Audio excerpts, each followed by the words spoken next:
right now, in terms of me and Dico, we live like brother. We are just brother for a long, long time. See?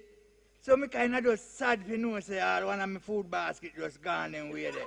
But you see right now, with brother Dico, him just live good with the good, the bad, and the ugly. See? Praise God. Praise life. Give Jah. Him left me still as countryman.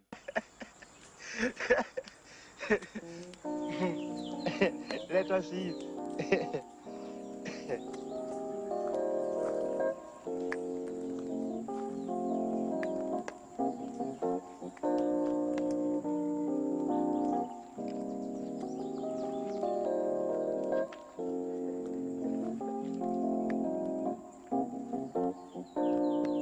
What your hands do, it's your own eyes that sing.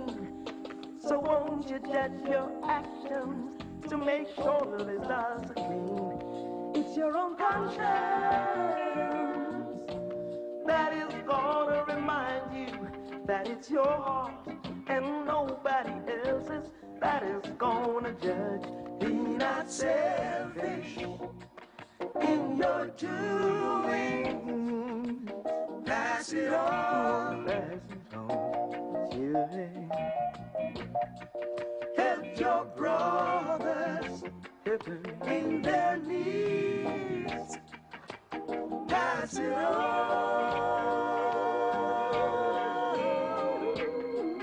Live for yourself. If you will live in vain, live for others and to live again. In the kingdom of Jah, man shall reign. Pass it on. Pass it on. Pass it on. Pass it on. What's in the darkness must be revealed to light. We're not here to judge what's good from bad, but to do the things that are right. On a hot sunny day, under the shadows for rescue. But as the day grows old, I know the sun is gonna find you. Be not selfish in your doing. Pass it on. Help your brothers in their needs. Pass it on.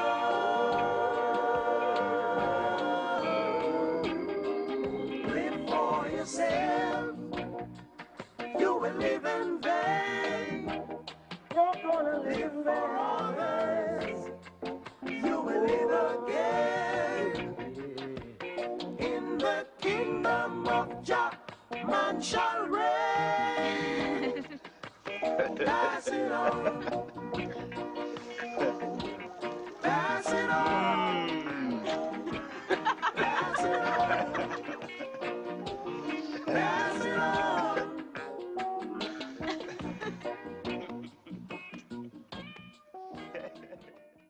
I'm now going to ask Sally Hensel to come and say a few words. I met Christopher and Dickie when I was 18 and came from Mandeville to board at 56 Hope Road. From then on, we were more or less inseparable, in that, although months would go by without a sighting, we were always available for some fun and laughter when the other one hit town. And this friendship lasted until Christmas Day 2008. In fact, why should it end now? It's so easy for me to make believe Dicko is still at Edgecombe Road or Notting Hill Gate, and I'll be seeing him again soon. The door will burst open, and Dickie will say, "Look here, where's the herb?" So would begin a visit that would not terminate until the last spliff, bottle of vodka, magic mushrooms, and even the girls had run out. Then he'd say, "Gotta go. See you around." and be heading off to GoldenEye or Thiel or the Cannes Film Festival, because Dicko always had a project. But before the films, there were other ideas. Dickie and I are ideas people, said Diane. It's for other people to implement them. Dicko bought a hotel in Ochi, leased a hotel in Ochi called Falcon Dip. He renamed it Little Madness, or Pokemania for the bilingual. He decided to charge $10 a day on all the herb you could smoke. This venture was not a moneymaker. But one day, walking on Palisados with CB, we came across a huge old World War II bunker, and Dickie thought it would be just the ideal spot for Little Madness too. But why want to expand a failure, reasoned Chris. Then another idea, but this one problematic. Should he do this or that? Flip a coin, says business brain Blackwell. There are more choices than that. I'll have to roll a dice, said Dickie. Dickie spent many Christmases with our family. On one occasion at Ethiopia, I had this beautiful, slim, elegant ganja tree, decorated in the traditional way. But I hadn't counted on Dicko. By Boxing Day, all that was left were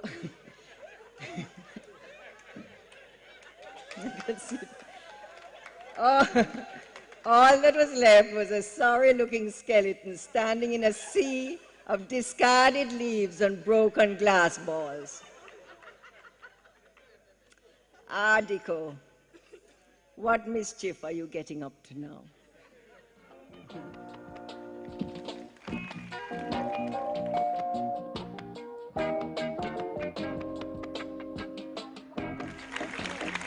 I have the dubious honor of having been manager of Little Madness in Ocherius.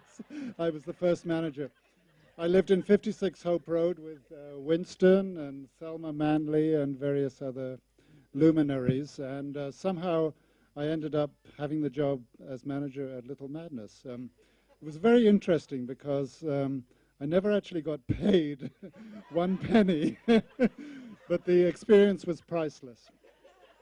Dickie again gave me the job and no direction or anything. It was just, there you are, go there. So I went there, and there was another curious Englishman there called Lance Fries, and Lance and I were running this bizarre hotel.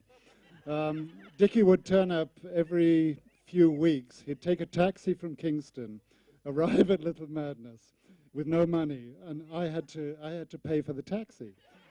So the little money that I had accumulated from the guests who came went immediately to pay Dickie's taxi, and that was it. The only way we survived was by when a guest checked in, we made them pay for the night, and then borrowed their rent-a-car, went to Ocherius, bought food and drink for the evening, and that's how we survived. It was really amazing. So as I, there was never any money. We had a VW minibus, I remember that. But it belonged, there was some question about the ownership of this bus. So the owner wanted to take the bus away, so every night I had to take the wheels off the bus, bring them inside, lock them up so the bus wouldn't be stolen. And it was wild. Anyhow, I have many pleasant memories about Dickie, and I feel privileged to have served in for him. I just have to set the record straight about Little Madness. I would be remiss if I didn't. It was the greatest concept of a hotel at that time. It was the first all-inclusive in Jamaica. Dickie put an ad in the Village Voice in New York for entertainers who wanted to come to Jamaica to perform for 2 weeks for free. We got 250 applications. We did a big live audition and we picked 52 acts, one for each week. We built a disco with sawdust on the floor and a big plexiglass window to the sea. And that hotel was running 98% when Johnny's hotel next door was running 40%. The Minister of Tourism, Tony Abrams at the time, called us in and said to us he's going to close us down because he heard that a lot of weed was being smoked at Little Madness. Dickie said to him, you can close us down when you have 14 arrests for ganja at Little Madness. So Abrams said, why? He says, because today Kingston Sheraton had 13 arrests, including one man with 8 crocus bags of ganja in his room. And it was the same hotel license that we were operating under. So when we had 14, you could send for the license. Abrams said we didn't have the right attitude to the whole of this tourism thing. So they ignored us. They didn't include us in the brochure. And for the small hotels, they didn't include us in the paint-up program.